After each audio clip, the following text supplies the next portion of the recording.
Greetings from Mihalak Outdoors. Actually, I should say good morning from Mihalak Outdoors. It's about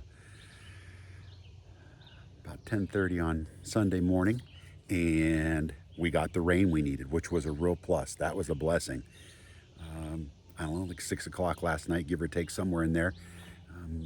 Like a half an inch of rain, I think, in the rain gauge. So things look greener today. You can just tell they're a little happier. So I am down back.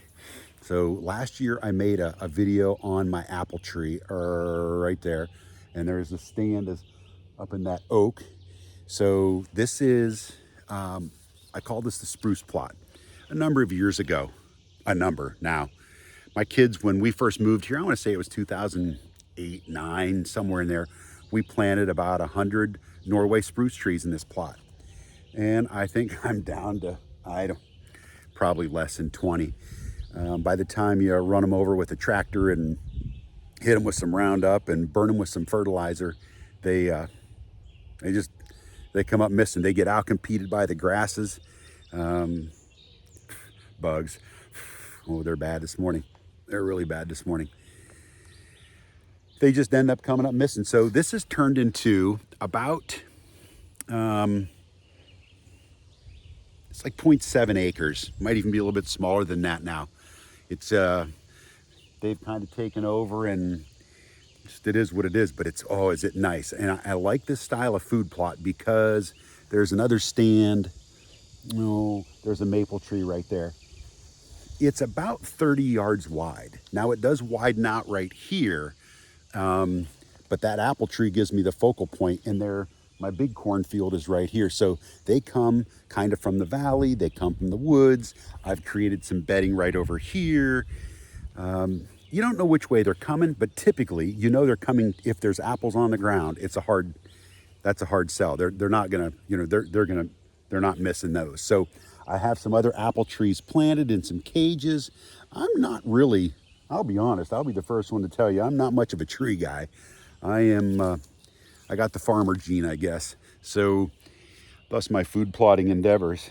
So I'm standing smack dab in the middle, and you can see it, of two different crops. This one is the Horn Honey blend from, it's now Deer Creek, it was Briar Ridge. And this is my Mihalak Outdoors bean and buckwheat mix. So I'm gonna spend some time on both of these today. I brought some notes. I wanted to make sure that I went back through my Nutri-Rise and Blue Fuzz combination again with some actual numbers. There's a lot there. It's much like teaching. Once in a while, you need to have a little note card to make sure you know exactly what you're saying and that you're being accurate. So let me start with this one. It doesn't make a difference, but let me start with this one. So this is a mix that I've kind of concocted with the help of a student that I had about 30 years ago. 25, 30. So I'll be starting year 34. So it's been quite some time. But what we're doing is this. Now this isn't going to be, this was drilled. So ideally when you do this particular blend, it's tilled and there's no thatch on the soil. So I've mentioned a lot of conventional tillage. This one is typically no-tilled. I no-tilled this clover last June, truly with my planter, no-tilled it. I said to myself, I can get away with this because of how much moisture we've had. This May was wet too, and this is why many of my crops are still a little shorter. They were planted late. It is what it is. The farmers didn't have a choice either. So here's what you're gonna see. The idea of this is when you till it, and you can see, I don't know if you see the dirt down in there, but nonetheless, my drill will rough it up enough where, and I'll show you some boo-boos. Like this doesn't always work out just right. When you till up your soil, you're gonna have that dirt base. And when you plant your buckwheat and your bean mix, ideally the buckwheat screams out of the ground. It kind of acts as, I don't want to use the word nurse. And if I use the word cover crop, I don't want you to think it's like a true cover crop, like a clover and a rye and a brassica. I want you to think of this as a cover. Like it is, the deer come through here and they cannot find the soybeans. That's the idea of this. When I say there's nothing better, I'll show you when I go to my next plot, Press Box West. And I learned this a number of years ago, that if you can have a green standing soybean, and if you mix it with a brassica blend, they're gonna pick the soybean before they pick anything else. Again, why I plant so many soybeans here.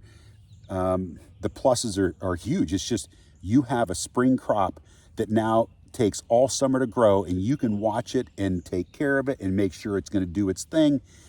I planted my one plot 3 times here just a couple years ago. It's been so dry that it's just a fight, and it never took. The weeds took, and it just didn't take. So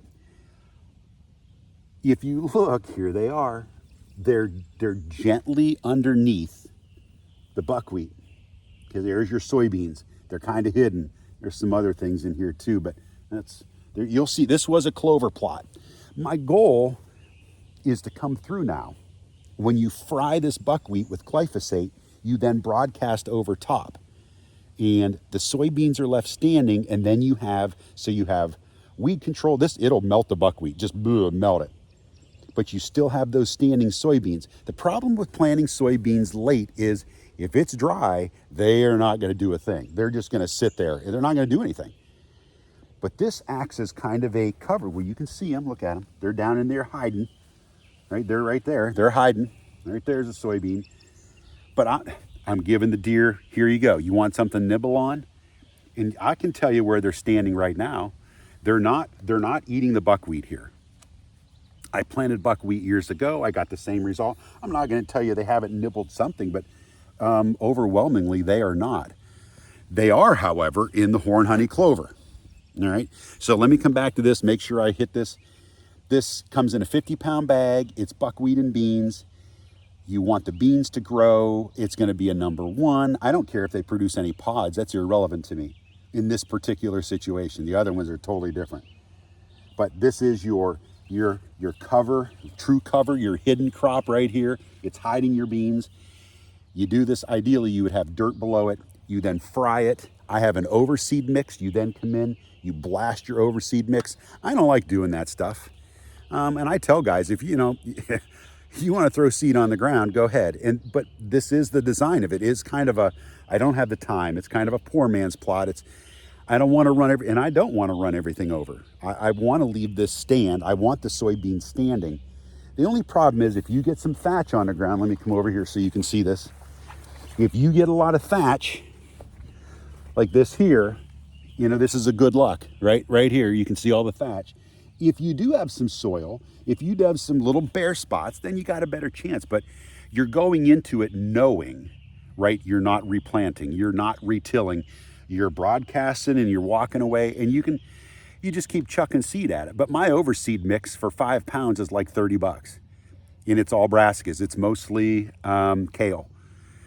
Again, you look at a bag of spinach or kale from the grocery store, it has your highest nutritional value. So that's what I want. And again, standard typical brassica rates are anywhere from 6 to 8 pounds an acre.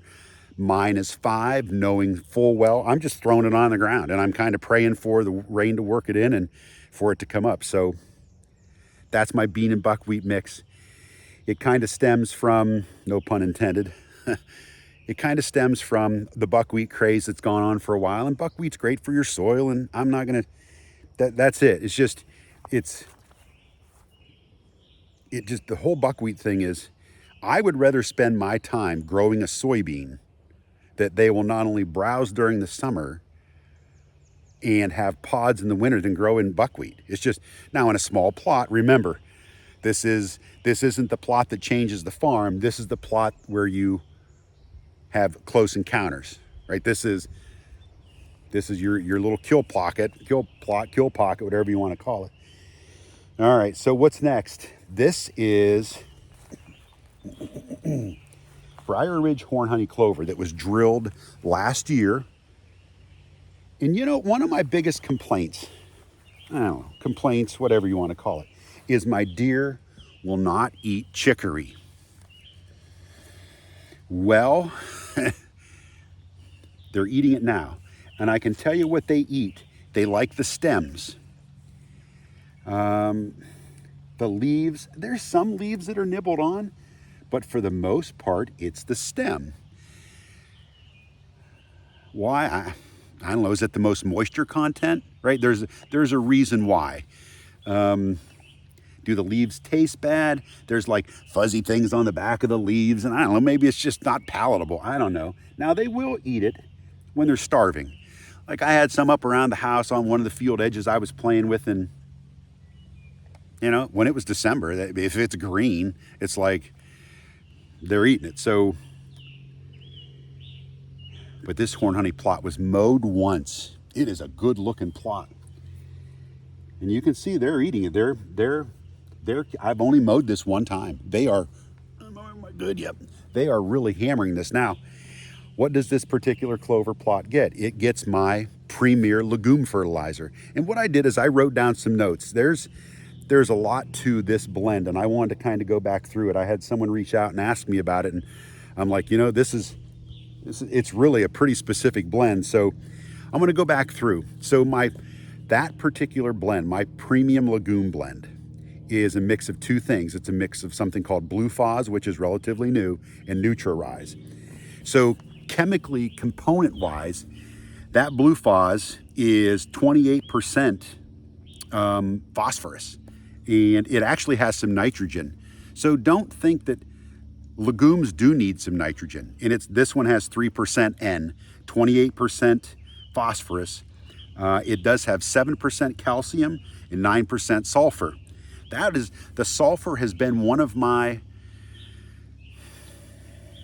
studies here in the last couple of years. I noticed it in my corn, and it all came back to sulfur deficiencies. So if you look at how everything is nibbled on. This is the clovers, everything is I don't even have to mow it.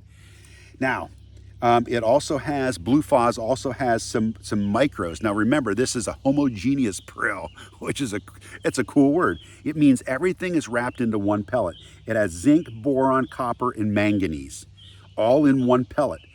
And so basically this combination, it's a patented product. It protects the phosphorus from getting tied up in the soil, and it also has plant extracts. And what that does is then it stimulates the beneficial organisms, your microorganisms around the rhizosphere, the root zone, and it helps uptake the phosphorus. So this is like the technology in the fertilizer through TMAC Agro. It's good stuff. Now on the Nutri-Rise side, this is your K. This is a 0035. It's 4% calcium, and again, this is a homogeneous prill. It's 6% magnesium, manganese, and 3.2% sulfur. So it has another special, it's called the MBA complex. This one is the one that stimulates the mycorrhiza fungus. And when your roots have more interactions, the plant is healthier because the root mass is bigger. And it's all about taking up more nutrients, specifically phosphorus and zinc. Even though this is the K, this is all about making your roots healthier and your plant above ground healthier. This one also gets Humiflor. Now this is the one I want to take to field one, but I'm going to talk about it today, right here and right now. So Humiflor would be good for pastures, especially like a horse pasture that's close to the house with lots of manure that you can't get broken down. Humiflor helps stimulate the microbes in the soil to break things down. So there's a couple things. I'm going to go in a couple directions here. I put it up in my first field because I have a lot of corn residue, and I want to really test it. I put bags, more than the recommended rate. But it's supposed to help break down organic matter, which would be, anything your duff on the soil. And it has a more readily available calcium. And it's from marine bed deposits. It's not mined from the earth. And when you look at the pictures of it, it has a more porous structure. But it comes from like seashells and shelled creatures. My goal is because it's supposed to have a more readily available calcium is are they getting that? Right? If in Pennsylvania you are not allowed to, you have to have any mineral, which you're allowed to right now, but you have to have it up 30 days prior to the start of the season, and residue. So if I can get this as my mineral plot, right? This is my mineral plot. It's getting my premier legume fertilizer. It is getting Humiflor. And maybe, and just maybe, I don't know this, but I'm going to test it, right? Just maybe this is why they are, in fact, they're actually eating the chicory, which is, to me, it's almost amazing. I'll be honest. It's just, when guys come into the shop, I'm like, I can tell you what they eat and what they don't eat, right? They don't care for purple top turnips here, and they don't care for chicory. So the only way you can do this is to scientifically test it, right? Send it to a lab. I'm going to send it. I'm going to do leaf tissue analysis on it. I'm also going to do forage analysis. I think with the forage analysis, I'm going to cut everything. I'm just going to chop it, dry it, put it in a bag, and send it, because I want to know what the entire package has. So with the horn honey clover, there's a Ryan XL Ladino, which has a huge leaf to it. There's an intermediate white. There's Allsike. There is a red, and then there's chicory. I'm not a fan of chicory. I'm not. But I tell you what, it's working. And the question is why, right? And it's just one of those things. And sometimes you may never know exactly, but at least you get a feel for, like, this is where we are. But the Orion XL Ladino, if I can find some of the leaves, they're distinct. They're about the size of a $50. They're just giant, but it looks like it's pretty picked over. So this is a fresh clover plot, like from last year. This clover that I've drilled through with my planter, my Casco planter, it was on its last leg. It was starting to get weedy. There's some dock growing. It's this big leafed weed right there. It's a dock. You can buy all kind of plant apps. But this clover, I'll just come through here, in a couple of weeks. Deer flies. This is looking pretty brown. This is clover that I just overseed every year.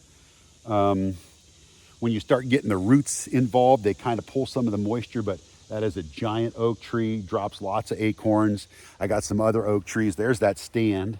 Let's see. It's in that maple tree right there. I've shot a couple coyotes from that with my bow. That was pretty cool. The turkeys love to come through here. But there's a little road they come out of there. There's a little road they come out of there. They come from the creek flats up. But the focal point is that apple tree. That's the focal point. So I love to make some scrapes, and you'll see there's some grapevines hanging there. They love to rub their faces on that. I've left some branches there, some oak branches. So when you get into some of this stuff, this is the fun part, the thrill of the chase. It looks good. The buckwheat has jumped with that rainfall. Boy, did it shot it right out of the ground. Everything was just sitting, waiting for something to drink. So and it's one of those, it's what a guy won't do for a deer, I guess. But, right, it's fair chase. It is what it is. And it's fair chase, right? It's the thrill of the chase. It's the work up to it. Now, for what it's worth, I spend all of my October hunting over food, whether it's a food plot. I'm hunting over food. And here, what I have found, because I have everything set up in the center of the property, I want them to come to the center, come to the center, come to the center. When November hits, I'm especially mornings, I am in the woods. I'm in the woods. But the leaves have got to fall first. That's the key. The leaves have got to fall. And so I have some videos coming up. Bugs. I have some videos coming up where I'll show you that. So I don't want you to think I don't hunt like the woods. I do. But I'm extremely picky as to where I hunt them, when I hunt them, why I hunt them. I've learned, you don't. Now, I can tell you some other things, right? This is the experience part where you've been burned. You're like, This is that apple tree. If there are apples on the ground and it's an evening hunt and the doe are an estrus, like this is that second week they're tied up together, where she goes, he goes.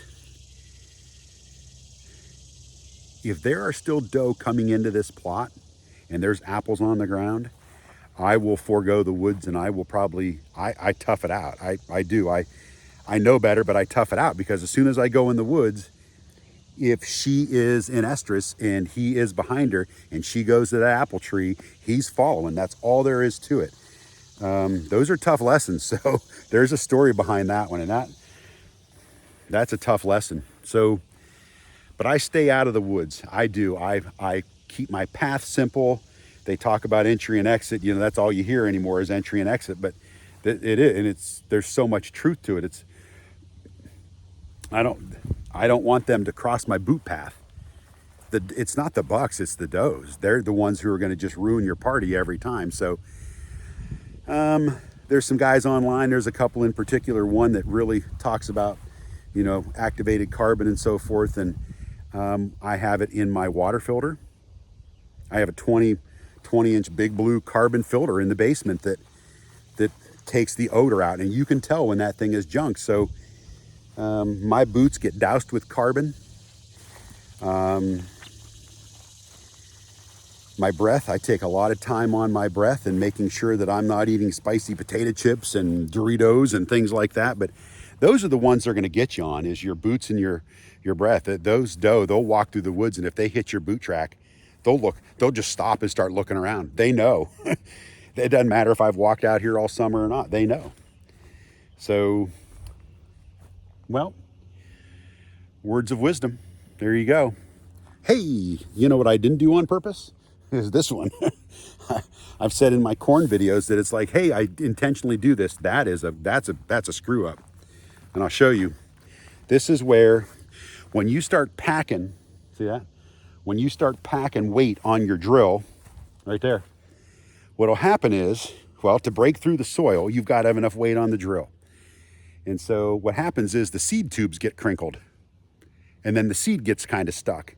And there it is. You pick the drill up, and then they come down at the bottom of the tube. So it can be a fight. It is what it is. It didn't just do it once either. It did it a couple times. So it just depends on how much weight you have packed on to break through your soil. So on this side, this is my Mihalak Outdoors bean and buckwheat mix. On that side is horn honey clover with a substantial helping of my Blue Fuzz Nutri-Rise combination, and then my Humiflor gets added. So the proof will be in the pudding, or in the science test results when I get it back. So it is a great plot. This is a fun one just to sit. So some new apple trees there. And this is the apple tree that gets all kind of love. It gets more stuff dumped at the base of it but it's flowering, right? What it used to be an every 2-year kind of flower is now it's every year. So my products might be working. Well, there you go. A beautiful food plot in the making. So I'll make some decisions here pretty soon as to where I'm going, and maybe I'll just drill down through some of the bare spots. I don't know what I'm doing yet, so but it'll all work out, I'm sure. All right, words of wisdom. If you need anything, reach out. Be more than glad to help. Complete line of fall things in stock, that's for sure, at least at the moment. So, what a beautiful morning. Clouds are, for the most part, pretty clear. The sky's clear, a little bit of clouds. It doesn't look too smoky. I guess it's coming back, though. So, words of wisdom from the food plot. Kevin, Mihalak Outdoors.